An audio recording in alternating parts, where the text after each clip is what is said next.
Gold, trusted gold buyers. మీరు తాకట్టు పెట్టిన బంగారాన్ని విడిపించి ఈ రోజు ఉన్న మార్కెట్ ధరకు కొనబడను.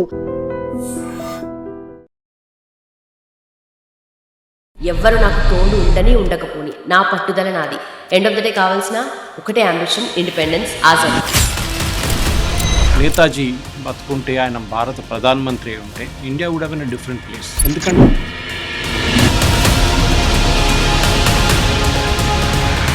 ఆల్మోస్ట్ వచ్చేసింది ఇండిపెండెన్స్ అన్న టైంలో నడుస్తుంది అదంతా. ఎందుకు ఎవరు సపోర్ట్ చేయలేదు? నేతాజీ ఏం చేసినా కానీ ఇండియన్ నేషనల్ కాంగ్రెస్ ఆయన సపోర్ట్ చేయరు. ఆయనకి నెహ్రూ ఫేవరెట్.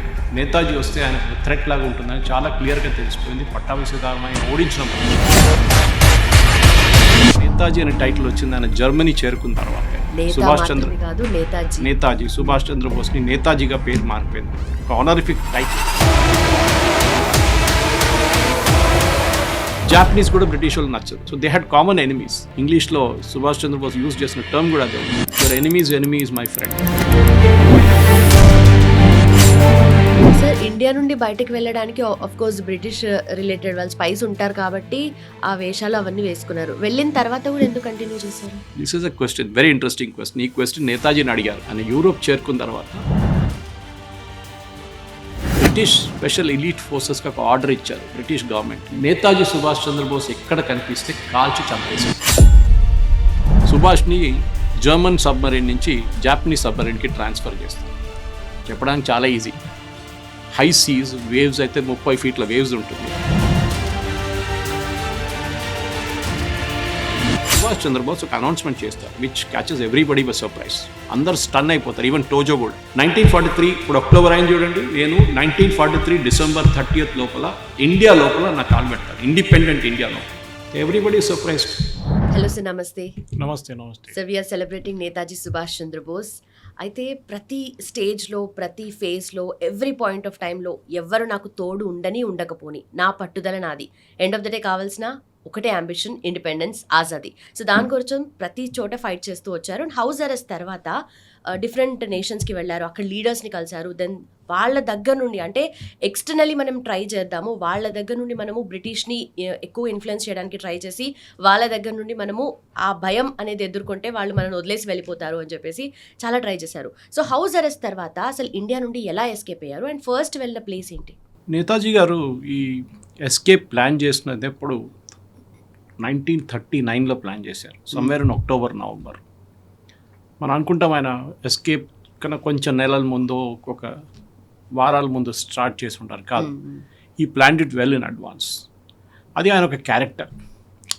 బహుశా నేతాజీ బతుకుంటే, ఆయన భారత ప్రధానమంత్రి ఉంటే India would have been a different place. ఎందుకంటే అంత మెటిక్యులస్గా పనిచేస్తారు. స్టెప్ బై స్టెప్ ఆయన ఏ పని చేసినా కానీ అంత ప్లానింగ్తో చేస్తారు. దానికి కాన్సిక్వెన్సెస్ ఏమని ప్లాన్ చేసుకుంటారు. ప్లాన్ ఏ ఏముంటుంది, ప్లాన్ బి ఏముంటుంది, ప్లాన్ సి ఏముంటుంది. ఒకటి ఫెయిల్ అయితే మళ్ళీ ఇంకోటి. మీకు గుర్తుంటుంది, ఆయన ఎస్కేప్ చేయడానికి ఈ చేసిన plan was plan B. The first plan was mass mobilisation. దేశం మొత్తం తిరిగి పంజాబ్, మహారాష్ట్ర ఈ 2 ప్లేసెస్లో రెవల్యూషనరీస్ ఎక్కువ ఉన్నారు. సవర్కర్ ఇక్కడ, లోక్మాన్య తిలక్. మహారాష్ట్ర అటువైపు భగత్ సింగ్, రాజ్గురు, వీళ్ళందరూ పంజాబ్ వైపు. ఇటేమో బెంగాల్లో వీళ్ళందరూ ఉన్నారు, మొత్తం రెస్ట్ ద రెవల్యూషనరీస్.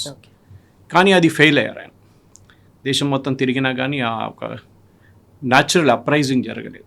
బట్ ఎందుకని సార్ ఆ పాయింట్ ఆఫ్ టైంలోనే ఎక్కువగా పీక్స్లో ఉండాలి కదా, అంటే ఇంకా ఆల్మోస్ట్ వచ్చేసింది ఇండిపెండెన్స్ అన్న టైంలో నడుస్తుంది అదంతా.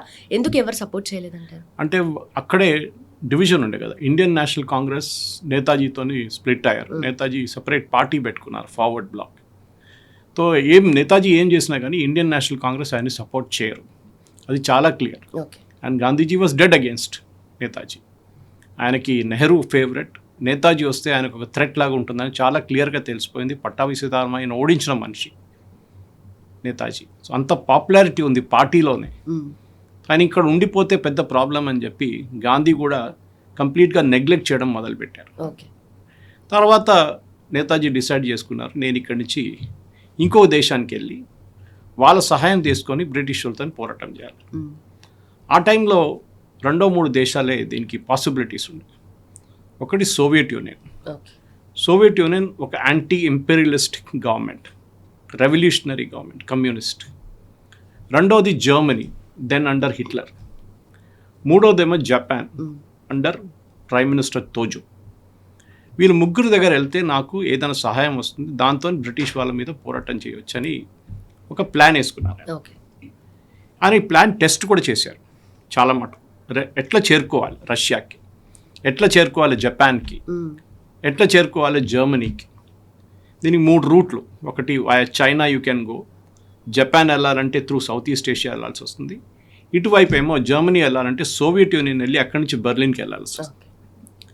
లాస్ట్లో ఆయన డిసైడ్ చేసుకున్నారు, సరే నేను రష్యాకి వెళ్తాను. దానికన్నా ముందు కూడా మనం లాస్ట్ ఎపిసోడ్లో మాట్లాడాం, Bose was a very spiritual person. నేను నేతాజీ అని స్పెషల్లీ ఇప్పుడు పేరు వాడట్లేదు, ఆ టైటిల్ వాడట్లేదు. ఎందుకంటే నేతాజీ అనే టైటిల్ వచ్చింది ఆయన జర్మనీ చేరుకున్న తర్వాతే. ఓకే, అప్పుడు వాళ్ళు అక్కడ ఉన్న ఇండియన్ సోల్జర్స్, ప్రిజనర్ ఆఫ్ వార్గా జర్మనీ పట్టుకున్న ఇండియన్ సోల్జర్స్ బ్రిటిష్ ఆర్మీలో ఉన్న వాళ్ళు నేతాజీకి ఇచ్చిన ఒక పేరు నేతాజీ. నేతాజీ సుభాష్ చంద్రబోస్ని నేతాజీగా పేరు మారిపోయింది అప్పుడు, ఒక ఆనరిఫిక్ టైటిల్ అని. సో సుభాష్ చంద్రబోస్ గారు అప్పుడు ఈ ప్లాన్ టెస్ట్ చేసినప్పుడు ఆయన చాలా క్లియర్గా ఆయన ఒక మార్పు, ఆయన పర్సనల్ అపియరెన్స్లో మార్పు తీసుకురావడానికి గడ్డం పెంచుకున్నారు, ధ్యానం చేస్తున్నారు. సో బ్రిటిష్ వాళ్ళకి ఆయన ఎట్లా ఉన్నారని కనిపించట్లేదు, ఎందుకంటే ఒక డోర్ లోపల ఒక రూమ్లోనే వారాల పాటు దాంట్లో కూర్చొని సాధన చేస్తున్నారు. ఇది very spiritual person. Netaji religious కన్నా స్పిరిచువల్ చాలా పర్సన్. చిన్నప్పటి నుంచే వాళ్ళ అమ్మగారు మహాభారత రామాయణ కథలు చెప్పి Sanskrit was his favourite subject. So అట్లాంటి మనిషి ధ్యానం చేయడం మొదలుపెట్టారు. సో బ్రిటిష్ వాళ్ళు ఒక నిర్ణయానికి వచ్చేసారు, ఈయన స్వామి అయిపోతాడు, ఏదో హిమాలయకి వెళ్ళిపోతాడు. ముందు ఒకసారి ట్రై చేశాడు కదా చిన్నప్పుడు, ఇప్పుడు వెళ్ళిపోతాడేమో అనుకున్నారు. డిసప్పాయింట్ అయిపోయాడు లైఫ్లో. గాంధీజీ పట్టించుకోలేదు, మిగతా వాళ్ళు ఎవరు ఏం చేయట్లేదు, సో ఐఎమ్ గోయింగ్ ఆఫ్ అని. కానీ ఇది ప్లానింగ్లో ఉండే ఆయనది. తో వాళ్ళ క్లోజ్ రిలేటివ్స్లో వాళ్ళ నెవ్యూ అండ్ నీస్ వీళ్ళిద్దరికీ తెలుసు నేతాజీ గారు మూవ్ అవుతున్నారు అక్కడి నుంచి. దానికి కావాల్సిన డ్రెస్ తెచ్చుకున్నారు. వాళ్ళ నీస్ దగ్గర చెప్పారు, దక్షిణేశ్వర్ మందిర్ వెళ్ళి కలకట్టాలో దేవి పువ్వు తీసుకురండి, ఫ్లవర్స్ పూలు తీసుకురండి. ఆమె తీసుకొచ్చింది. అండ్ ఆఫ్టర్ దాట్ 2 రోజుల తర్వాత డ్రెస్ తెచ్చుకున్నారు, ఒక షేర్వాణి లాంటిది, టోపీ తీసుకొచ్చారు. అప్పుడు కూడా ఎవరికి డౌట్ ఎవరికి డౌట్ రాలేదు ఏం జరుగుతుందని. కానీ వీళ్ళిద్దరికీ తెలుసు, 2-3 వాళ్ళ ఫ్యామిలీలో వెరీ ఎందుకంటే వెళ్ళే ముందు కూడా ఆయన ఒక ఓత్ ఆఫ్ సీక్రసీ తీసుకున్నారు అందరి దగ్గర నుంచి. ఓకే. సో వీళ్ళందరికీ ముందే ఐడియా ఉందా సార్? అసలు అందరికి కాదు, ఒక 5-6 మంది ఫ్యామిలీలో, ఎక్స్టెండెడ్ ఫ్యామిలీలో. అది కాకుండా కాబూల్లో 2 ఉన్నారు, నేను I will take there names later. వీళ్ళకే తెలుసు నేతాజీ ఎక్కడ మూవ్ అవుతున్నారని. దీనికన్నా ముందు ఒక అన్ఫార్చునేట్ ఇన్సిడెంట్ ఒకటి జరిగింది. ఈ నేతాజీ గ్రూప్లో ఒక క్లోజ్ కాన్ఫిడెంట్ నేతాజీది ఎస్కేప్ ప్లాన్ గురించి ప్లాన్ చేస్తున్నా ఆయనకు తెలుసు. ఆయన ఒక రోజు ఏదో ఒక బార్లో కూర్చొని లిక్కర్ తాగుతూ కొంచెం అవుట్ ఆఫ్ కంట్రోల్ వెళ్ళిపోయారు. సో ఎవరో ఆయన ఒక కొలీగ్ వచ్చి అడిగారు, సార్ నాకు లీవ్ కావాలి, నెక్స్ట్ వీక్ నేను లీవ్ వెళ్తాను వారం పాటు అన్నారు. సో అయినా తెలియకుండా అన్నారు, లీవ్ ఉంటే జల్దీ తీసుకో, లేకుంటే నేతాజీ వెళ్ళిపోతారు దాని తర్వాత. ఓకే. సో సడన్లీ నేతాజీ ఎక్కడికి వెళ్తున్నారని ఆయన అడిగారు ఈ engineer. Then the entire plan was exposed. Okay. So నేతాజీకి తెలిసిపోయింది, ఇది ఇప్పుడు ఇట్లా I will going to get caught ఇట్లా. Later on that gentlemen became a union minister. ఈ లిక్కర్ దాంట్లో ఇంటాక్సికేషన్లో వచ్చి ఈ ఏం చెప్తారు, ఒక ప్లాన్ బయట పెట్టిన మనిషి తర్వాత యూనియన్ మినిస్టర్ అవుతారు కాంగ్రెస్లో. ఎవరు సార్ ఆయన? పేరు తీసుకుని ఆయనకి, I will not take his name. The became very important minister. Netaji బుక్లో ఉంది ఆయన పేరు. సో దాని తర్వాత నేతాజీ ప్లాన్ మార్చుకున్నారు, కాబూల్ నుంచి వెళ్ళాలి అని ప్లాన్ చేసుకున్నారు. అండ్ వాళ్ళ నెవ్యూ ఒక కార్ నడిపించుకుంటూ ఆయన్ని తీసుకెళ్ళారు. మనం అర్థం చేసుకోవాలంటే ఇది క్రాస్ చేయాలంటే చాలా మట్టుకు కాబూల్ తర్వాత you have to cross a river border, రష్యాకి ఎంటర్ కావాలంటే అప్పుడున్న సోవియట్ యూనియన్. ఈ తీసుకెళ్ళడానికి మెటిక్యులస్ ప్లానింగ్లో చాలా మటుకు ఈ ఫ్యామిలీ రోల్ చాలా ఇంపార్టెంట్ అన్నమాట. సార్ ఎవరు అపోజ్ చేయలేదా? అంటే ఆబ్వియస్లీ వెళ్ళిపోతున్నారు అంటే ఉంటుంది కదా వాళ్ళకి కూడా. వాళ్ళకి తెలుసు సుభాష్ చంద్రబోస్ అనే మనిషిని మీరు ఆపలేరు. He's a person like that. ఆయనకు ఒక మ్యాజికల్ పర్సనాలిటీ ఉంటే, అది హిట్లర్తో కలిసినప్పుడు అండ్ ఎంపరర్ టోజో జపాన్లో ఎంపరర్తో కలిసినప్పుడు చాలామంది అన్నారు హిప్నాటిక్ అబిలిటీ ఉంది సుభాష్ చంద్రబోస్. 5 నిమిషాలు మీతో మాట్లాడితే he will completely transforming. Okay. అది మన హిప్నాజం అంటారు, మనం యూజువల్ అంటే హిప్నాటిక్ దాన్ని. కానీ చాలా మటుకు నేతాజీ పర్స్వేసివ్ అబిలిటీ అదే ఉంది. ఎవరైనా ఉండి, ఓకే. అది రిబెంట్రాప్ ఉండొచ్చు, జర్మన్ ఫారెన్ మినిస్టర్ ఉండొచ్చు, కాబుల్లో ఉన్న ఇటాలియన్ కాన్సుల్ జనరల్ ఉండొచ్చు, వీళ్ళు ఎవరైనా కానీ దే ఆల్వేస్ వాళ్ళకొక పర్స్వేసివ్ అబిలిటీ ఉండే ఓకే. సుభాష్ గారు. రైట్. బట్ ఇక్కడ 2 కాంట్రడిక్షన్స్ కనిపిస్తున్నాయి సార్. అంటే స్పిరిచువల్ పర్సనాలిటీ ఉన్నప్పుడు రెవల్యూషనరీ మైండ్ సెట్, అంటే ఈ కాంబినేషన్ అనేది ఎలా సాధ్యం అవుతుంది అనేది ఒక క్వశ్చన్ అరైజ్ అవుతుంది. కరెక్టే. రెవల్యూషనరీ ఎప్పుడు స్పిరిచువల్ కాకూడదని ఎప్పుడు చెప్పలేదు. If you look at most revolutionary they way very spiritual. కానీ అది బయట వాళ్ళు ఎక్కువ షో ఆఫ్ చేయరు. ఓకే. ఇన్నర్ పీస్ కోసం, ఇన్నర్ టెన్షన్ కోసం వాళ్ళు సాధన చేస్తారు, లేకుంటే మెడిటేషన్ చేస్తారు, ఏదైనా చేస్తారు. And he was just like that. So ఆ రోజు రాత్రి ఎస్కేప్ ప్లాన్ చేసిన రోజు రాత్రి ఆయన్ని ఒక కార్లో, వాళ్ళ ఎప్పుడు కూడా కార్ డిస్ప్లేలో ఉంది కలకట్టాకి వెళ్తే మ్యూజియం, నేతాజీ మ్యూజియంలో, దాంట్లో ఆయన్ని వాళ్ళ నెవ్యూ జార్ఖండ్ వైపు తీసుకెళ్ళారు. ఇప్పుడున్న జార్ఖండ్. అక్కడ శరత్ చంద్ర బోస్ గారు ఎల్డెస్ట్ సన్ ఇల్లు అక్కడ ఉండే. ఆయనకు కూడా తెలియదు that he had a doubt whether this is Netaji, కానీ ఓపెన్గా ఆయనకు చెప్పలేదు ఆ టైంలో. ఓకే. వాళ్ళ వైఫ్ ఆయన్ని సర్వ్ చేశారు. That is his her uncle. Okay. But ఆమె కూడా తెలియదు. షేర్వానీ వేసుకున్నారు, టోపీ వేసుకున్నారు, ఒక మౌల్వి ఇన్సూరెన్స్ ఏజెంట్ పేరుతో ఆయన అక్కడి నుంచి దిగారన్నమాట. తో తర్వాతనే 1960s ఈ స్టోరీ బయటకు వచ్చిన తర్వాతనే they came to know that it was actually Netaji. Okay. అది కూడా ఒక ముస్లిం జెంటిల్మెన్ ఒక హిందూ ఇంట్లో వెళ్ళినప్పుడు లోపలికి వెళ్ళి ఇమీడియట్ కూర్చొని భోజనం చేయరు, ఆయన బయట కూర్చున్నారు. Look at the precautions here taken. లేకుంటే ఎవరికైనా డౌట్ వస్తుంది, ఏంటది నిన్న దాకా ఇక్కడ లేడీ మంచి సడన్గా వచ్చి డైరెక్ట్ వెళ్ళి లోపల వెళ్ళి కూర్చొని లంచ్ చేస్తున్నారు, డిన్నర్ చేస్తున్నారు. నెక్స్ట్ డే ఆయన్ని ఇంకొక రైల్వే స్టేషన్కి తీసుకెళ్లారు అనమాట. He was playing the character అయితే completely. yes he was taken there. Ticket కొనుక్కున్నారు. టికెట్ కొనుక్కున్న తర్వాత ఆయన పెషావర్కి టికెట్ తీసుకున్నారు. అప్పుడు now Pakistan, then it was India. చేరుకున్నారు. పెషావర్ నుంచి he move to Kabul. Okay. Kabul వెళ్ళినప్పుడు ప్రాబ్లం అయింది. రష్యన్ గవర్నమెంట్ సడన్లీ వాళ్ళకు ఇంగ్లీష్లో అంటారు కోల్డ్ ఫీట్ అంటారు, ఒక నర్వస్నెస్ అయిపోయారు. ఎందుకంటే రష్యా అప్పుడు దాకా జర్మనీతో వాళ్ళకేం ప్రాబ్లం లేదు, ఒక నో అగ్రెషన్ ప్యాక్ట్ ఉండే. ఓకే. వరల్డ్ వార్ నుంచి బయట ఉన్నారు రష్యా. So was America. ఈ మేజర్ 2 పవర్స్ వరల్డ్లో వాళ్ళు ఈ వరల్డ్ వార్లో ఇన్వాల్వ్డ్ కాదు. వరల్డ్ వార్ 2 మొదలైంది మనకు తెలిసిందే. హిట్లర్ది ఒక జర్మన్ కాన్సెప్ట్ ఉండే, I want to expand my living room. నాకు ఇల్లు సరిపోవట్లేదు, మా పాపులేషన్ పెరిగింది, మా పాపులేషన్కి జర్మనీ సరిపోవట్లేదు, we have to expand Germany east వైపు మీరు ఎక్కువ వెళ్ళలేరు. Okay, then you cannot go that side, west wise, east wise వెళ్ళాల్సింది. ఈస్ట్ వైపు వెళ్తే మీరు పోలాండ్ అండ్ రష్యా ఉంది, దానికోసం పోలాండ్ని ఆక్రమించారు. Because you wanted to occupy the territory. దాని రష్యాని ఆయన పక్కన పెట్టారు, because Russia was a big power, ఎందుకు వాళ్ళతో పెట్టుకోవడం అని చెప్పేసి. తర్వాత చేశారు ఆ strategic mistake of attacking Russia, జరిగింది కూడా. సో కాబుల్లో చేరుకున్నప్పుడు ఆయనకి 2 క్లోజ్ ఫ్రెండ్స్ ఉన్నారు, బిజినెస్ మెన్. దానికన్నా ముందు టోక్యో కూడా ఒక బిజినెస్ మెన్ని పంపించారు, లాలా శంకర్ దయాల్ అని చెప్పి. ఆయన్ని టోక్యోకి పంపించి అక్కడ ఎంపరర్తో ఒకసారి మాట్లాడి కనుక్కోండి హౌ రిసెప్టివ్ దే ఆర్ అనమాట. నేను రేపు వచ్చి రిక్వెస్ట్ చేస్తే వాళ్ళు హెల్ప్ చేస్తారా, బ్రిటిష్ వాళ్ళతో పోరాటం చేయడం. జాపనీస్ కూడా బ్రిటిష్ వాళ్ళు నచ్చదు. So they had common enemies. ఇంగ్లీష్లో సుభాష్ చంద్రబోస్ యూజ్ చేసిన టర్మ్ కూడా అదే ఉండే, your enemy is my friend. Okay, ఆయన ఒకసారి 2 సార్లు యూజ్ చేశారు, 2-3 సార్లు ఈ టర్మ్ యూజ్ చేశారు. సో ఈ మూమెంట్ కాబుల్ నుంచి ముందు కదలట్లేదు.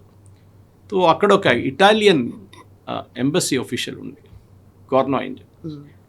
ఆయన్ని సుభాష్ చంద్రబోస్ కలిసి మాట్లాడారు. And within 5 minutes that gentlemen also got enamoured. మొత్తం సుభాష్ చంద్రబోస్ ఒక ఏం చెప్తా ఆర్డెంట్ డివోటీ అయిపోయింది. ఆయన ఏం చెప్తే ఆ మాట వింటారు.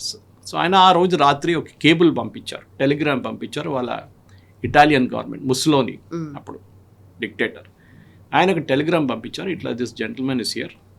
ఆయన్ని మనకి వరల్డ్ వార్ మొదలయ్యే 1 సంవత్సరం ముందే ఆయన మనకు దొరుకుంటే ఎంత బాగుంటుండే. వరల్డ్ వార్ 2 మారిపోతుండే, entire strategy of world war 2 would have changed అని. మనం ఆయన్ని డెఫినెట్గా we should give shelter to him. But ఏమర్థమైంది సార్ ఆ గ్యాప్లో? అంటే ఆయన పర్సెప్షన్ కానీ లేదంటే ఏం తెలిసింది దాని గురించి?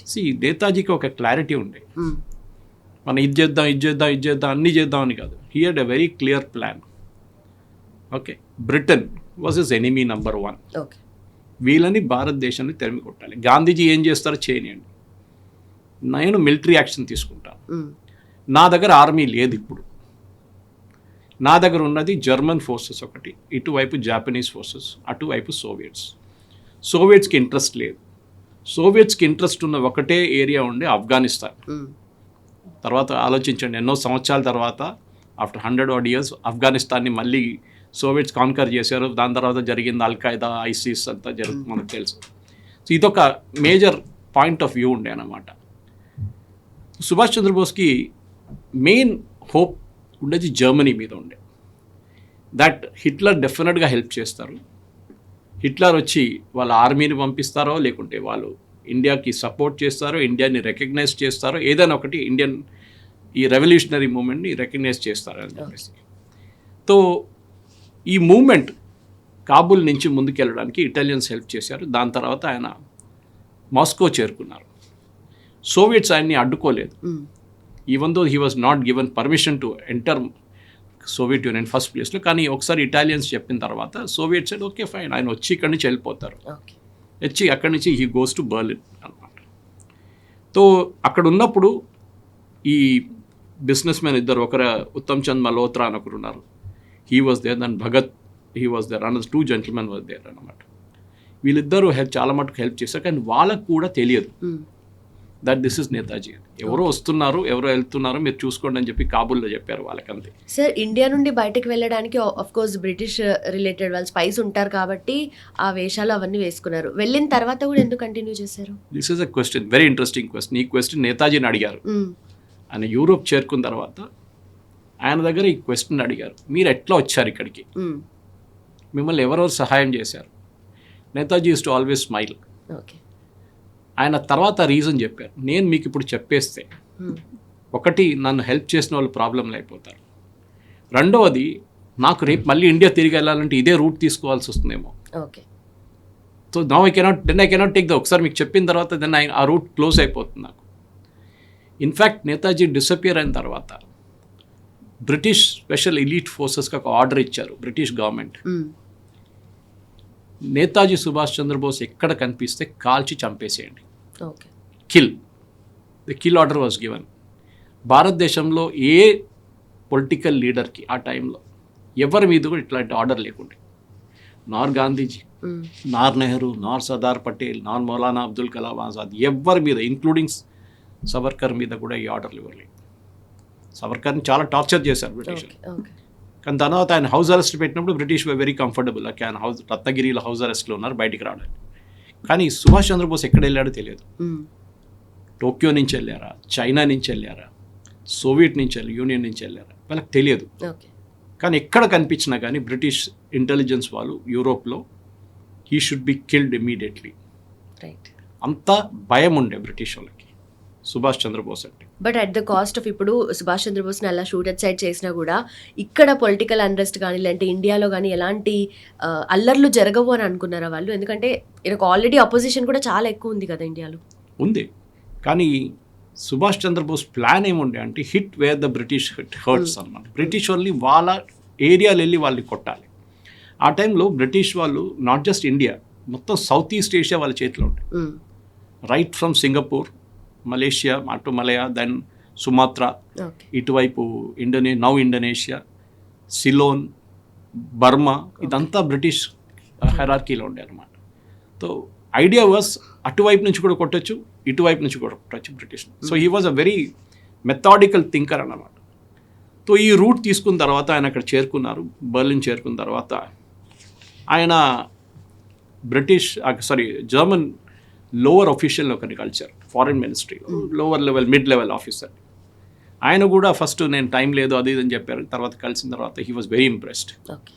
ఇమ్మీడియట్లీ ఆయన రిబెంట్రాప్ని ఇన్ఫార్మ్ చేశారు, German foreign minister, who's very powerful man. Right. ఇక్కడ ఇంకొక డౌట్ ఏంటంటే వీళ్ళందరినీ కలిసినప్పుడు నేను సో అండ్ సో పర్సన్ అని ఆయన ఇంట్రడ్యూస్ చేసుకున్నారు కదా, గెటప్ మాత్రం ఆయన ఆల్రెడీ వచ్చిన గెటప్ లోనే ఉన్నారా, లేదంటే నేతాజీగా ట్రాన్స్ఫార్మ్ అయిపోయారు. అయిపోయారు. ఇన్ఫాక్ట్ ఆయన వెళ్ళిన ఒక పేరు కూడా ఉండే ఆయనకి, మౌల్వీ జియావుద్దీన్, ఇన్సూరెన్స్ ఏజెంట్ అని చెప్పి వెళ్ళారు. గడ్డము, టోపీ, షేర్వాని అదంతా వేసుకొని మీరు బర్లిన్లో తిరిగితే ఎవరైనా డౌట్ వస్తుంది. So he changed over in to usual thing. ఆయన రౌండ్ గ్లాసెస్ ఉంటుంది. So he became Subhash Chandra Bose అన్నమాట. సో ఈ మూమెంట్లో జర్మనీకి వచ్చిన తర్వాత రిబెంట్రాప్ ఆయన్ని కలిచారన్నమాట. కానీ ఒక డౌట్ ఉండే వాళ్ళకి, what will Netaji offer to Germany? Netaji జర్మనీకి ఏం ఆఫర్ చేస్తారు? ఆయన దగ్గర ఏం లేదు కదా, ఒక ఆర్మీ లేదు, ఒక పొలిటికల్ మూమెంట్ లేదు ఇండియాలో. జర్మనీకి కావాల్సిన సహాయం ఏంటి? రష్యాతో తర్వాత జరిగిన ఫైట్, అప్పుడు ఇంగ్లాండ్తో జరుగుతున్న ఫైట్. దీంట్లో మాకు సహాయం చేస్తారా? మీ దగ్గర 30 ఎయిర్క్రాఫ్ట్లు ఉన్నాయా? మీ దగ్గర 10 సబ్మెరీన్లు ఉన్నాయా? అంటే మాకు పనికి వస్తుంది. మీ దగ్గర ఏం లేదు. You just come like that empty హ్యాండ్స్తో వచ్చారు. మమ్మల్ని మీరు ఏం సహాయం చేస్తారు చెప్పండి. సో అగైన్ ట్రిక్, మన సుభాష్ చంద్రబోస్ పర్సువేషన్ స్కిల్స్. ఆయన ఒక ప్లాన్ రాశారు. రాసి ఈ గేవ్ ఇట్ టు రిబెంట్రాప్. అది చాలా సంవత్సరాలు అది క్లాసిఫైడ్లో ఉండే. ఇప్పుడు జర్మన్ డీక్లాసిఫై చేసినప్పుడు అది బయటకు వచ్చింది. జర్మన్స్ సుభాష్ చంద్రబోస్ని ఎట్లా చూసారంటే, he is a very useful man. జర్మనీకి కావాల్సింది ప్రాపగాండా. బ్రిటిష్ వాళ్ళ వ్యతిరేకంగా ప్రాపగాండా చేయాలి. యుద్ధం వాళ్ళు very good, they were very good in fighting the war. వాళ్ళ దగ్గర వార్ మెషినరీ ఉండే, సబ్మెరీన్స్ ఉండే, ఎయిర్క్రాఫ్ట్ ఉండే, లుఫ్ట్ వాఫే ఉండే, అన్నీ ఉన్నాయి వాళ్ళ దగ్గర, గ్రౌండ్ ఫోర్సెస్ ఉన్నాయి. కానీ వాళ్ళ దగ్గర లేనిది ప్రాపగాండా. అప్పుడు వీళ్ళు సుభాష్ చంద్రబోస్కి ఒక ప్రపోజల్ ఇచ్చారు, we will give you radio stations. Germans వాళ్ళ technology is ahead of time, ఇప్పుడు కూడా ఇప్పటిలాగా రేడియో స్టేషన్ ఇచ్చారు. ఆ రేడియో స్టేషన్స్తోని నేతాజీ ఇండియాకి బ్రాడ్కాస్ట్ మొదలుపెట్టారు. ఇక్కడ కూర్చొని బర్లిన్లో. సో దాన్ని బెంగాలీ భాషలో, in fact they was a gentlemen from Telugu speaking states, Indian ఆర్మీలో ఉండే, ఆయన్ని ప్రిజనర్ ఆఫ్ వార్ తీసుకున్నారు జర్మన్స్. ఆయన్ని తీసుకొచ్చారు. హిందీలో 2-3 మాట్లాడుతూ. సో రోజంతా రేడియో బ్రాడ్కాస్ట్ నడుస్తూనే ఉంటుంది ఇండియాకి. And one of the radio stations was radio Himalaya. So British వాళ్ళు ఏమనుకున్నారంటే, ఈ స్టేషన్ ఎక్కడో నార్త్ ఈస్ట్ ఫ్రాంటియర్ ప్రావిన్స్లో ఉంది, ఆఫ్ఘనిస్తాన్ పాకిస్తాన్ దగ్గర, అక్కడి నుంచి ఈ బ్రాడ్కాస్ట్ అనేది వస్తుంది. యాక్చువల్లీ కాదు, అది బర్లిన్ నుంచి ఆ సిగ్నల్స్ అన్ని బౌన్స్ చేసుకుంటూ పోలాండ్ నుంచి సౌత్ ఈస్ట్ ఏషియాకి వెళ్ళి అక్కడి నుంచి ఇది బ్రాడ్కాస్ట్ అవుతుంది.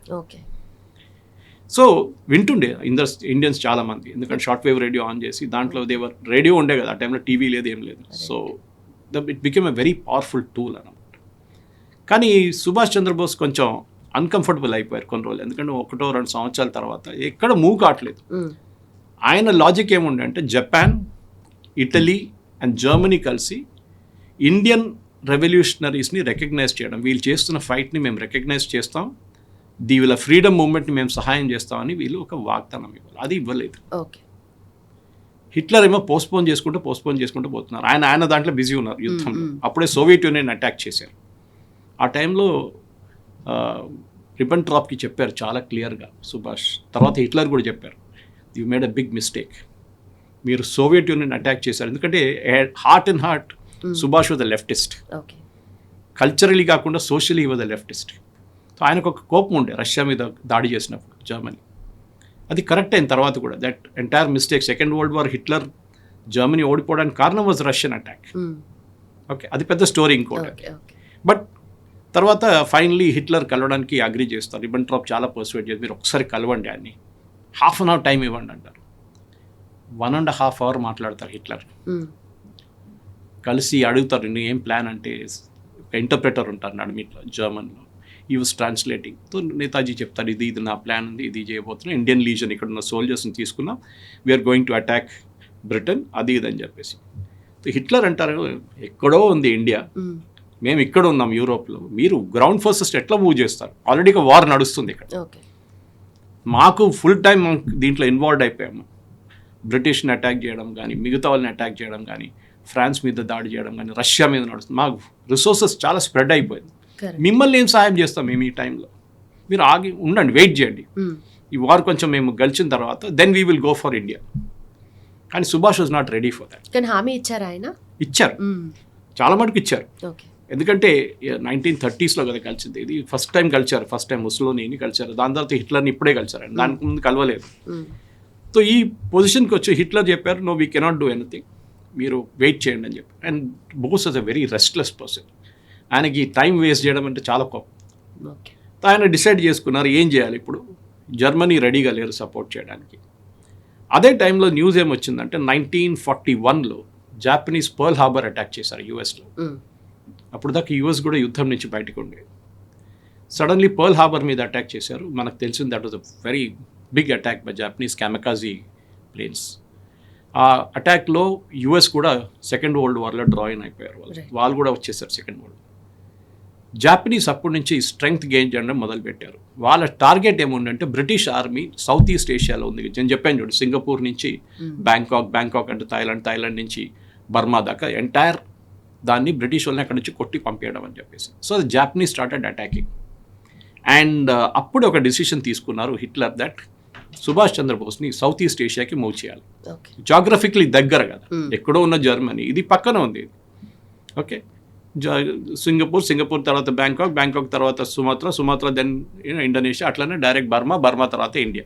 That time Burma was part of India ఆ టైంలో. సో ఆయన సుభాష్ గారిని మూవ్ చేయాలని చెప్పి, నేతాజీని మూవ్ చేయాలని చెప్పి అక్కడున్న ఇండియన్ రెవల్యూషనరీస్ కూడా స్టార్ట్ చేశారు demanding. And one of them was Raj Bihari Bose. ఆయన 1912లో, ఇఫ్ ఐఎమ్ నాట్ మిస్టేక్, 1912లో ఆయన ఇండియా నుంచి పారిపోయారు. It was a moment, I think 1915 ఈ ఫ్లడ్ ఇండియా, ఒక బ్రిటిష్ వాళ్ళ వ్యతిరేకంగా కాన్స్పిరసీ అని చెప్పేసి. ఈ was again one more revolutionary, Subhash లాగానే, భగత్ సింగ్ లాగా, రాజ్గురు, చంద్రశేఖర్ లాగా. He wanted to finish up the Britishers, ఈ యంగ్ బ్లడ్.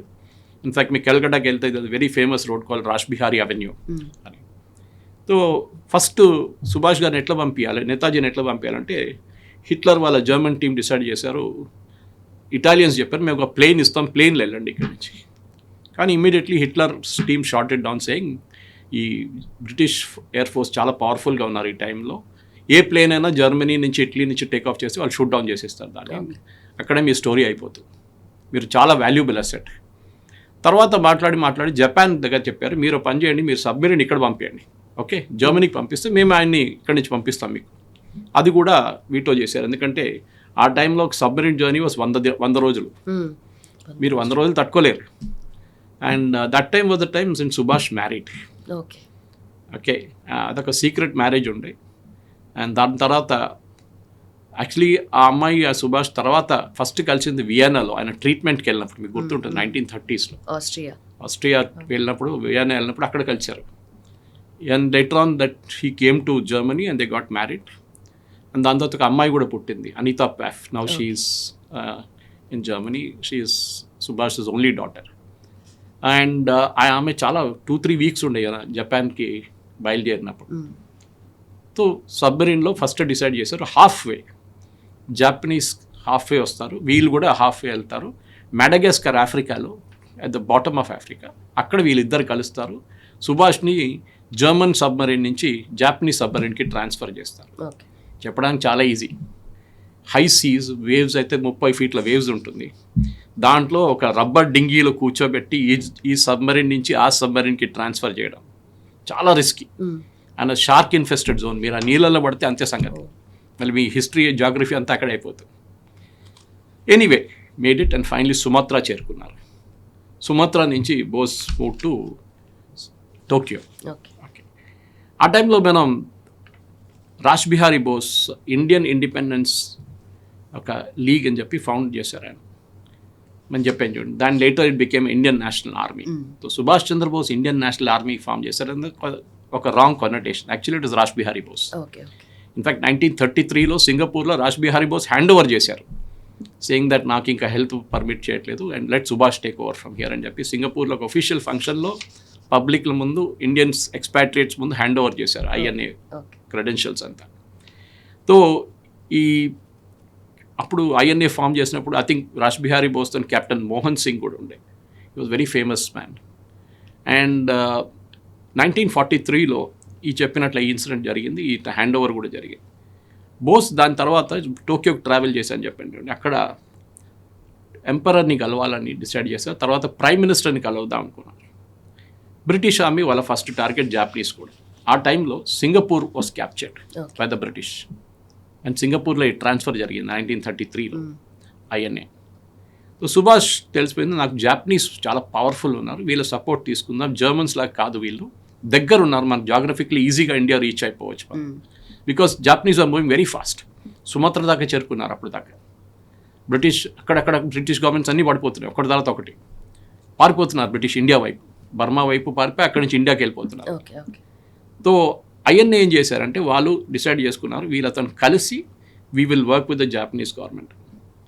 కానీ జాపనీస్కి ఎప్పుడు ఒక డౌట్ ఉండే, వీళ్ళు ఐఎన్ఏ వాళ్ళు దీనికన్నా ముందు కూడా ఫామ్ చేశారు రాష్బిహారీ బోస్లో, వాళ్ళ నడిమిట్లో చాలా డిఫరెన్స్ ఒపీనియన్ వచ్చి కొట్లాడుకొని మొత్తం స్ప్లిట్ అయిపోయారు. సో జాపనీస్ వెరీ అప్సెట్, వాళ్ళు చాలా కోపం వచ్చింది. అండ్ టోజోని కలిసినప్పుడు ప్రైమ్ మినిస్టర్ టోజోని కలిసినప్పుడు ఫస్ట్ టోజో అన్నారు ఐ వాంట్ మీట్ దమ్ అన్నారు. నేను కలవను వీళ్ళని నేతాజీని, ఎందుకు I'm fed up with this fellows, ఎప్పుడు చూసినా కొట్లాడుతుంటారు వీళ్ళందరూ, I don't want meet dum. కానీ వాళ్ళ ఫారిన్ ఆఫీస్ అగైన్ చెప్పారు మీరు ఒకసారి కలవండి, ఓకే కలిస్తే మీకు తెలిసిపోతుంది ఆయన క్లారిటీ ఏముంది, వాళ్ళకి కాదు ఈయన is a new man, is different. So Tojo again అంటారు నేను 15 నిమిషాలు టైం ఇస్తానంట. That meeting went on for 1.5 hours.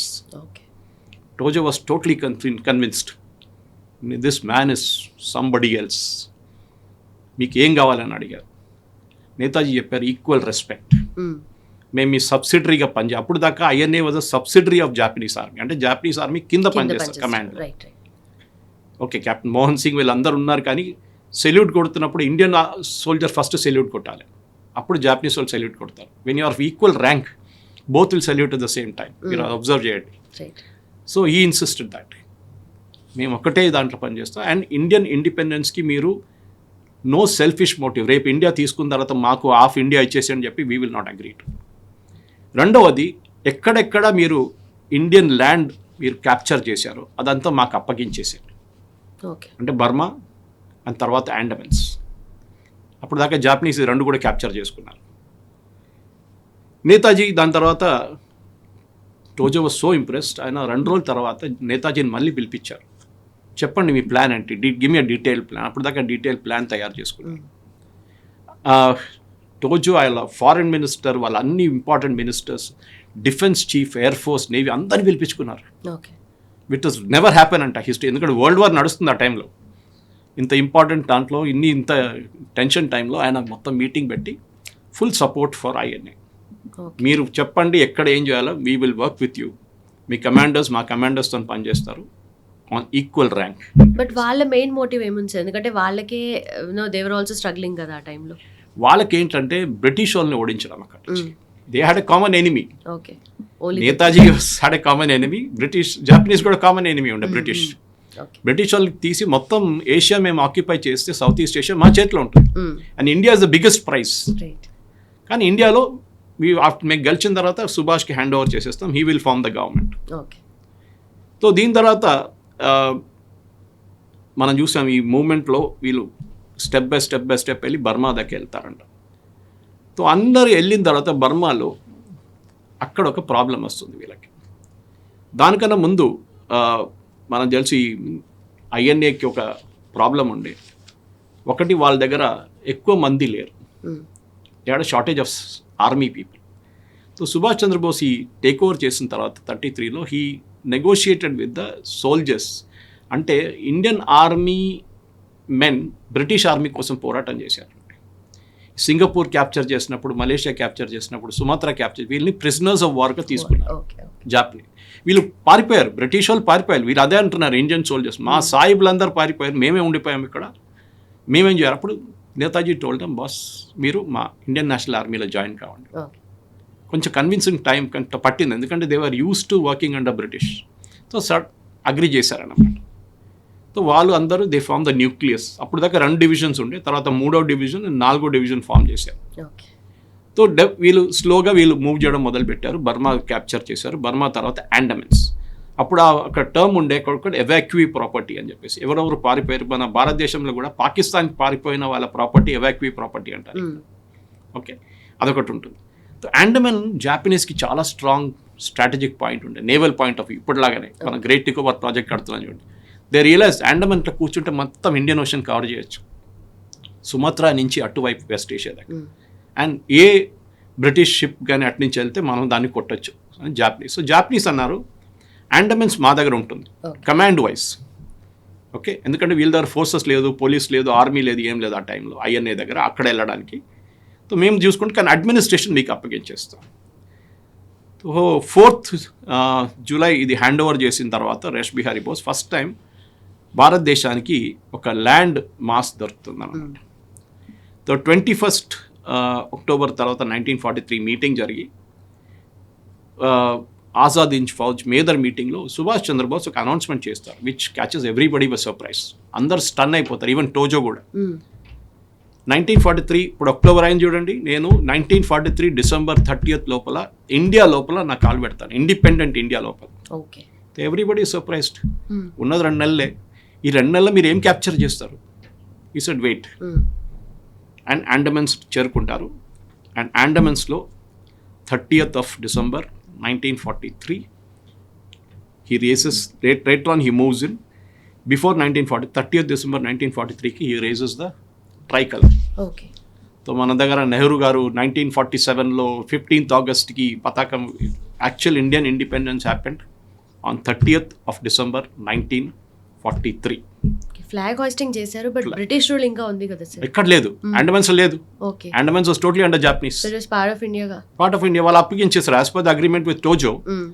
Japanese అన్నారు okay now Andamans is yours. Okay, ఆయన పేరు కూడా మార్చుకున్నారు, అండమాన్ నికోబార్ పేరు కూడా మార్చుకున్నారు, షహీద్ ద్వీప్ అండ్ స్వరాజ్ ద్వీప్ అని చెప్పేసి. సో 2 డివిజన్స్లో ఒక డివిజన్ అక్కడ షిఫ్ట్ చేశారు అండమాన్స్కి సుభాష్ చంద్రబోస్, నేతాజీ. అదే టైంలో అరకాన్లో యుద్ధం మొదలైంది. అరకాన్ అంటే బర్మా, నార్త్ బర్మాన్లో. అక్కడ మళ్ళీ British forces and Japanese forces చాలా ఘోరమైన ఫైట్ జరిగింది. అండ్ కొహిమా అండ్ ఇంఫాల్ వైపు జాపనీస్ ఆర్మీ మూవ్ చేయడం మొదలుపెట్టారు. కొహిమా అండ్ ఇంఫాల్ వాళ్ళు క్యాప్చర్ చేస్తే ఇండియా క్యాప్చర్ చేసినట్లే. Then they can easily move. Kolkata వైపు వెళ్ళి అక్కడ నుంచి east Pakistan, now east Pakistan, అప్పుడు బంగ్లాదేశ్, మళ్ళీ దానికన్నా ముందు ఈస్ట్ పాకిస్తాన్, వాళ్ళు ఎవ్రీథింగ్ వాజ్ ఇండియా దెన్. ఈజీగా దాని నుంచి మూవ్ చేసి, డక్కా నుంచి మూవ్ చేసి ఇండియా వెళ్ళిపోవచ్చు ఢిల్లీ వైపు. ఇది బ్రిటిష్ వాళ్ళకి భయం ఉండే. మీకు గుర్తుంటుంది దాంతో క్లిమెంట్ అట్లీ, ఈ was the British prime minister.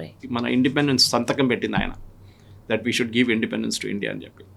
క్లిమెంట్ Atlee ఆయన రిటైర్ అయిన తర్వాత ఆఫ్టర్ హీ లెఫ్ట్ పాలిటిక్స్ కల్కటాకి వచ్చారు ఒకసారి, I think somewhere in the 1950s. వచ్చినప్పుడు ఆయన దగ్గర అడిగారు, రిపోర్టర్స్ అడిగారు, మీరు ఎవరిని భయపడి భారతదేశానికి ఇండిపెండెన్స్ ఇవ్వాలనుకున్నారు అడిగారు. గాంధీజీనా, లేకుంటే నెహ్రూనా, లేకుంటే ఇంకెవరైనా? He said no, none of them, it was Netaji Subhash Chandrabose.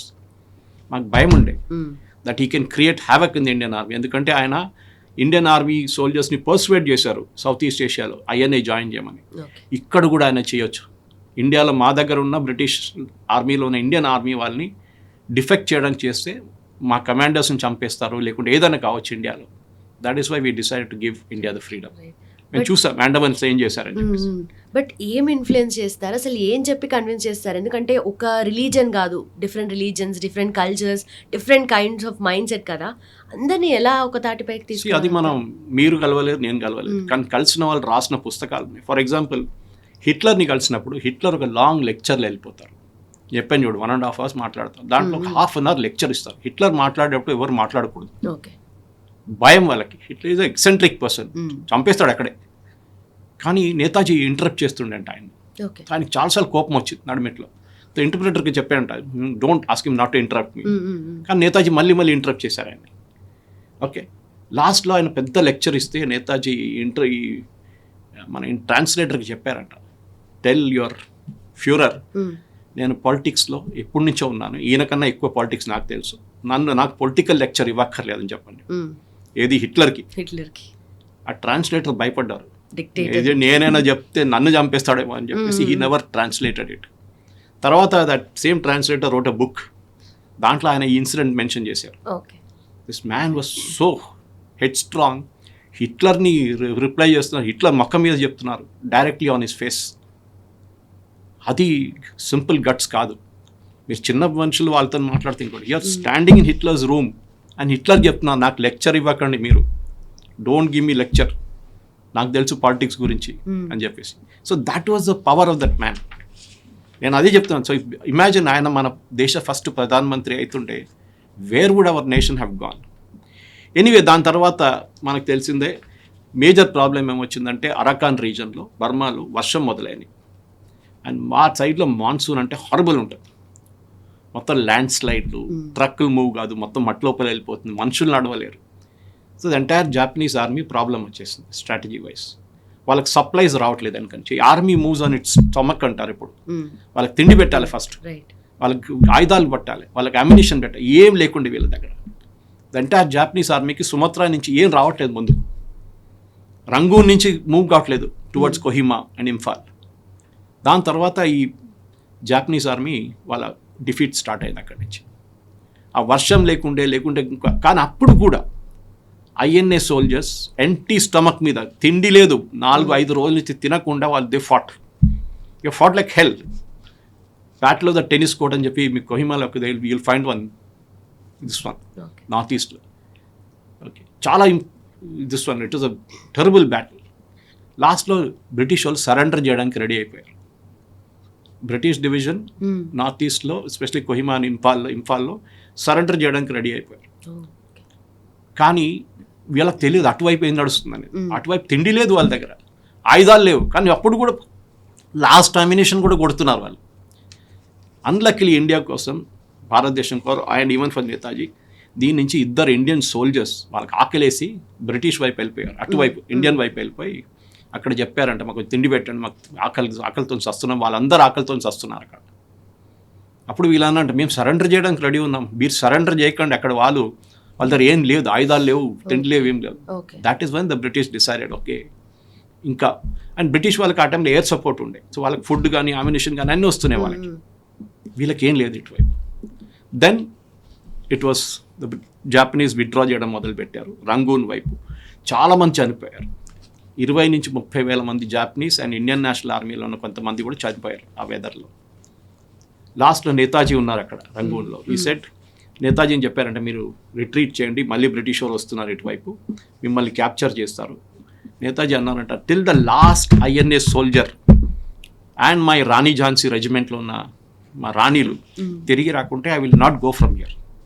కూర్చున్నారు అక్కడే, అందరిని విత్డ్రా చేసుకొని సుమత్రా వైపు, తర్వాత టుక్ దమ్ టు బ్యాంకాక్. అప్పుడు ఆయన హెడ్ క్వార్టర్స్ బ్యాంకాక్లో ఉండే ఈ ఇండియన్ నేషనల్ ఆర్మీది. సింగపూర్ నుంచి బ్యాంకాక్ ట్రాన్స్ఫర్ చేశారు డ్యూరింగ్ ద వార్, యుద్ధం టైంలో. అని అక్కడే బ్యాంకాక్ వచ్చిన తర్వాత ఈయన మళ్ళీ ఏం కానట్లా, యుద్ధం అయిపోయింది, జాపనీస్ సరెండర్ చేయడానికి డిసైడ్ చేశారు, అన్నీ అయిపోయిన తర్వాత ఈ కంటిన్యూడ్. ఆయన క్యాబినెట్ మీటింగ్ పిలిచారు, క్యాబినెట్ మీటింగ్లో కూర్చున్నారు, కల్చరల్ ప్రోగ్రామ్కి వెళ్ళారు, సింగపూర్లో బ్యాంకాక్ వెళ్ళారు, మీటింగ్ నడుస్తున్నాయి, ఆర్మీ ఫార్మేషన్స్, నెక్స్ట్ రిక్రూట్మెంట్. ఏది వాళ్ళు ఓడిపోయారు జాపనీస్, సో వాట్, మనం ఉన్నాం కదా, ఇంకా మనం పోరాటం చేస్తాం వాళ్ళతో, బ్రిటిష్ వాళ్ళతో. అదొక కాన్ఫిడెన్స్ ఉండే. అప్పుడే ఆయనకి మెసేజ్ వచ్చింది దట్ జాపనీస్ వాళ్ళు పిలుస్తున్నారు మిమ్మల్ని, we have to discuss the way forward అని. అప్పుడు దాకా ఆయన ఈవెన్ ఆజాద్ హింద్ బ్యాంక్ అని స్టార్ట్ చేశారు. జర్మన్స్ ఈయనకు డబ్బులు ఇచ్చారు ఈ ఆజాద్ హింద్ ఫౌజ్ స్టార్ట్ చేయడానికి. ఆ డబ్బులు హీ పెయిడ్ బ్యాక్, రిటర్న్ కట్టేశారు ఆ డబ్బులు అని. మేము మీద లోన్ తీసుకున్నాం, లోన్ ఇది మా తీసుకోండి లోన్ అని చెప్పి లోన్ రిటర్న్ చేశారంట. అంటే ట్యాక్స్ కలెక్షన్ చాలా బాగా చేశారు. ఎక్కడెక్కడ ఇండియన్స్ ఉన్నారు ఎక్స్పాట్రియేట్స్, అది ఇండోనేషియా ఉండొచ్చు, మలేషియా ఉండొచ్చు, సింగపూర్ ఉండొచ్చు, బ్యాంకాక్ ఉండొచ్చు, అందరూ వాళ్ళు ట్యాక్స్ కట్టడం మొదలుపెట్టారు ఆజాద్ హింద్ గవర్నమెంట్కి. తో అక్కడి నుంచి అన్ఫార్చునేట్లీ 12th ఆగస్ట్కి ఒక మెసేజ్ వస్తుంది దట్ మిమ్మల్ని పిలుస్తున్నారు జాపనీస్ అని చెప్పేసి. So he starts moving to Japan. అది ఒక అన్ఫార్చునేట్ జర్నీగా అయిపోయింది అన్నమాట. ఆయన బ్యాంకాక్ వచ్చిన తర్వాత ఫీల్డ్ మార్షల్ ఒక ఉన్నారు, జాపనీస్ ఫీల్డ్ మార్షల్, ఆయన కలవాలి, టరోచి అని చెప్పేసి, he somewhere in Manchuria area. తో అక్కడ కలవాలని చెప్పారు. And last meeting he had was with his chief of staff major general Bhosle INA. దాని తర్వాత ఆయన్ని ఒక ప్లేన్లో తీసుకెళ్దామని డిసైడ్ చేశారన్నమాట. అన్ఫార్చునేట్లీ ఈ plane journey was his last journey. అది ఇప్పుడు కూడా ఒక మిస్టరీగా మారిపోయింది. పాసిబ్లీ మనం ఇంకొక ఎపిసోడ్లో అది కవర్ చేయాల్సింది, ఏం జరిగింది దాని తర్వాత. తో order of the day pass చేశారు, నేను లేకుంటే ఎవరు ఉండాలి అని చెప్పి అది కూడా ఆర్డర్ ఇచ్చారు. నేను వెళ్తున్నాను, నేను రాకపోతే ఏం జరుగుతుంది, ఎవరు టేక్ ఓవర్ చేయాలి నా వైపు నుంచి. ఈ had some kind of intuition అనుకుంటా, నేను రాను రిటర్న్ అని చెప్పేసి బహుశా. సో 17th March ఆయన మూవ్ చేయడం మొదలుపెట్టారు 1945 టువర్డ్స్ సైగాన్ మూవ్ అయ్యారు. సైగాన్ మూవ్ అయిన తర్వాత ఇప్పుడు హోషిమిన్ సిటీ నా ఇట్స్ కాల్డ్ హోషిమిన్ సిటీ. అక్కడ ఒక ప్లేన్ టోక్యోకి వెళ్తుందంట. దాంట్లో జాపనీస్ సోల్జర్స్ ఉన్నారు, సీట్ లేవు. ఇట్స్ మిలిటరీ ఎక్కడ అందరు కింద కూర్చుంటారు, సీట్ బెల్ట్ లేదు, సీట్ లేదు, ఏం లేదు. దాంట్లో ఒక్క సీట్ ఉందన్నారు first. Then they said no, 6 సీట్లు కావాలని అడిగారు ఇండియన్ ఐఎన్ఏ వాళ్ళు. తర్వాత 2 సీట్లు ఇచ్చారు. సో నేతాజీ అండ్ వాళ్ళ ఆయన అసిస్టెంట్ ఒకరు ఉన్నారు, వాళ్ళిద్దరూ హబీబుర్ రెహమాన్ అడ్జుటెంట్, వీళ్ళిద్దరూ ఆ ఎయిర్క్రాఫ్ట్లో ఎక్కుతారు. It first goes to Bangkok దగ్గర ఒక స్పాట్ ఉంది, అక్కడికి వెళ్తుంది. అక్కడి నుంచి తైవాన్కి వెళ్తుంది, నౌ టైవాన్. అక్కడ ఒక ½ అన్ అవర్ స్టాప్ తర్వాత టైవాన్ నుంచి ఇట్ స్టార్ట్స్ డిపార్టింగ్ అనమాట. ఆ టైంలో ఒక ప్రొపెల్లర్ పడిపోతుంది, engine, and the aircraft crashes. Adjutant Habibur Rehman ఇచ్చిన టెస్టిమోనీ ప్రకారం నేతాజీ మీద మొత్తం ఆయిల్ అంతా పైనుంచి ఉన్న ఏవియేషన్ ఫ్యూయల్ అంతా పడిపోయింది. దాని అంత పెద్ద ఒక ట్యాంక్ ఉండే ఆయన కూర్చున్న సీట్ పైన. ఆయన డ్రెస్ అంతా కంప్లీట్లీ ATF బర్న్ అయిపోయింది, ఎబెంటో బర్న్ ఫ్యూయల్, కెరోసిన్ లాగా ఉంటుంది. దాని తర్వాత ఫైర్ కూడా స్టార్ట్ అయింది, ఆయన డ్రెస్ మొత్తం ఫైర్ పట్టుకుంది. కానీ అప్పుడు కూడా డ్రెస్ అంతా తీసి ఆయన బయటికి తీసుకెళ్లారు. But he had a deep cut on his head అంట. దాని తర్వాత హాస్పిటల్ తీసుకెళ్లారు. ఆ రోజు సాయంత్రం he died of shock from the burns. ఇది ఒఫిషియల్ హిస్టరీ. ఇది ఎవరు డిక్లేర్ చేశారు? 18th ఆగస్ట్కి డిక్లేర్ చేశారు Japanese. Okay, but we never know the truth. 1945 ఏం జరిగింది, ఎందుకు జరిగింది, దీని తర్వాత ఎంక్వైరీ కమిషన్స్ కూర్చున్నారు. కానీ వాట్ ఫైనలీ హ్యాపెండ్ అని ఇవాళ దాకా ఒక క్లారిటీ లేదు. దాని తర్వాత ఆయన బాడీ క్రిమేట్ చేసి యాషెస్ని జపాన్లో ఒక టెంపుల్లో ఉంచారు. అది ఇప్పుడు కూడా అక్కడ ఉంది. And Bose's daughter has been demanding that మీరు 1945లో జరిగింది కదా, that you bring back the ashes to India. దాని DNA శాంప్లింగ్ కూడా చేశారు యాషెస్ది. కూతురు ఉంది కదా, కూతురుతో DNA శాంప్లింగ్ చేశారు. కానీ ఆ రిజల్ట్ ఇవాళ దాకా డిక్లేర్ చేయలేదు. 2 ఎంక్వైరీ కమిషన్స్ కూర్చున్నారు. ఇద్దరు ఎయిర్ క్రాష్ కరెక్ట్ అని చెప్తున్నారు. కానీ అక్కడున్న లోకల్ తైవానీస్ న్యూస్ పేపర్లో ఎక్కడ ఒక ఎయిర్ క్రాష్ జరిగినట్లు రికార్డ్ లేదు. టేక్ ఆఫ్ చేసిన ప్లేన్ చేరుకుందనే న్యూస్ ఉంది, క్రాష్ కాలేదని తైవాన్ ఎయిర్పోర్ట్ రికార్డ్స్లో, అక్కడున్న టైపే రికార్డ్స్లో. మళ్ళీ ఎక్కడ క్రాష్ అయింది, ఏం క్రాష్ అయింది? సుభాష్ గారిని సీన్ నుంచి తీసేశారా కంప్లీట్గా? కొన్ని రూమర్స్ ఉంది ఆయన సోవియట్ యూనియన్కి పంపించారు మన ఇండియన్ ఆఫీషియల్స్, ఆయన తిరిగి ఇండియాకి వస్తే ప్రాబ్లం అవుతుందని చెప్పి మన దగ్గర ఉన్న కొంత political leaders, Indian political leaders ఆయన్ని సోవియట్ యూనియన్ రిక్వెస్ట్ చేసి ఆయన అక్కడ జైలు వేసి లాస్ట్ అక్కడే చనిపోయారని ఒక న్యూస్. అదైనా తెలుస్తుంది కదా తర్వాత ఎక్కడ నుండైనా. కాదు, ఇంకొకరు అంటారు కాదని తిరిగి వచ్చి ఇండియాలో ఒక స్వామిగా గుమ్నామీ బాబా అని చెప్పి బాబాగా ఉన్నారు. ఇది చాలా మటుకు ఇట్లాంటి థియరీస్ ఉన్నాయి. అండ్ చంద్రచూడ్ ఘోష్, అనూజ్ ధర్, శ్రీజిత్ పనికర్ వీళ్ళు చేసిన స్టడీలో కూడా చాలా క్లియర్గా ఈ క్రాష్ జరగలేదు, నెవర్ హ్యాపెండ్. ఒక స్టోరీ బిల్డప్ చేశారు. So what is the truth? Nobody nose. దాని వెనక ఎవరి మైండ్స్ ఉన్నాయో కూడా అది కూడా తెలియదు. ఎవరు ఆయన సీ నుంచి తీసేయాలి, భారతదేశానికి వస్తే మళ్ళీ ఆయన ప్రధానమంత్రి అవుతాను నేను చెప్తాను భయం ఉన్న వాళ్ళు చేపించారా? ఏం జరిగింది? ప్లేన్ క్రాష్ జరగలేదు అంటున్నారు, కానీ ప్లేన్ క్రాష్ జరిగింది అంటున్నారు. 2 ఎంక్వైరీ కమిషన్లు కూర్చున్నారు ఇండియాలో, ఇద్దరు కూడా క్లారిటీ ఇవ్వలేకపోయారు. అక్కడ ఉన్న రికార్డ్స్ చూస్తే, సైగాన్లో ఉన్న రికార్డ్స్ చూస్తే, టైపేలో ఉన్న రికార్డ్స్ చూస్తే ఏ ప్లేన్ క్రాష్ ఎక్కడ కాలేదు ఆ రోజులో. What is the real story మనకు తెలియదు. కానీ వన్ రిమార్కబుల్ ఇండివిజువల్, అంటే హిస్టరీలో అట్లాంటి చాలా తక్కువ మంది ఉంటారు who can change the world అంటారు చూడండి. దాంట్లో ఒక గట్స్తోని నేను పోరాటం చేస్తాను, బ్రిటిష్ వాళ్ళని ఇక్కడ ఓడిస్తాను. ఎవరు మన దగ్గర ఉన్న ఇంత పెద్ద లీడర్లు ఎవరు హిట్లర్ని కలవలేదు, ముస్సోలిని కలవలేదు, ఎంపరర్ ఫారెన్ ప్రైమ్ మినిస్టర్ టోజోని కలవలేదు. ఈయన కలిశారు. He met every top leader in Europe ఆ టైంలో. ఫస్ట్ 1930s తర్వాత ఆయన వెళ్ళినప్పుడు ఆఫ్టర్ ఎస్కేప్. భారతదేశంలో కూడా ఇవాళ కూడా నేతాజీ సుభాష్ చంద్రబోస్కి మనం ఇవ్వాల్సిన రెస్పెక్ట్ ఇవ్వట్లేదు ఇప్పుడు దాకా, for what he did for this country. And Clement Attlee words మనం గుర్తుపెట్టుకోవాలి. India got its freedom because of Netaji. That's it. But his vision was superior, far awesome, ahead of time అంటారు చూడండి ఇంగ్లీష్లో. ఆ విజన్ ఉండే మెటిక్యులస్ అప్రోచ్, ప్రతి దానికి ఆయన ఒక ప్లాన్ వేస్తుండే, రిపోర్ట్స్ రాస్తుండే. ఆ రిపోర్ట్స్ చదివిన వాళ్ళు సర్ప్రైజ్ అయిపోతారు. How can this man write something like this? ఎట్లా రాస్తాడు ఇట్లా అంటే? ఈ ప్లానింగ్, ఇంత మెటిక్యులస్ ప్లానింగ్ ఎట్లా చేపిస్తున్నారు? అది ఆయనకి చిన్నప్పటి నుంచి ఆ రెవల్యూషనరీస్తో పనిచేశారు క్యాల్కటాలో. ఓకే.